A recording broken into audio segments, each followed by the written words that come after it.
मढी येथील ग्रामस्थांचे रस्त्यासाठी आमरण उपोषण सुरू। सविस्तर वृत्त असं की मढी हे गाव लोणार तालुक्याच्या शेवटच्या टोकावरचं गाव असून भारत स्वतंत्र झाल्यापासून या गावाला रस्ता नाही। मढी या गावाला चारही बाजूने वन विभागाचे जंगल आहे।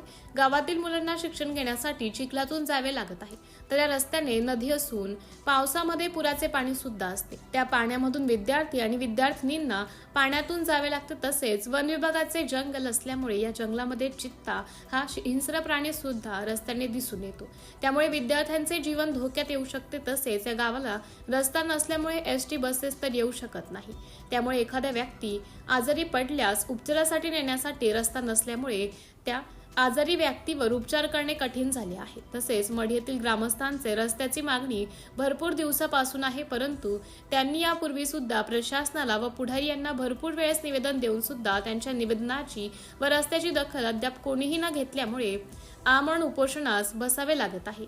ही बाब अत्यंत निंदनीय आहे। श्री गजानन डाखोरे अध्यक्ष, श्री राजेभाऊ इंगोले सामाजिक कार्यकर्ते व अनेक नेते व महिला मंडळ व ग्रामस्थ या उपोषणाला हजर होते। सिटी इंडिया न्यूज साठी प्रतिनिधी गजानन नागरे, रायगाव।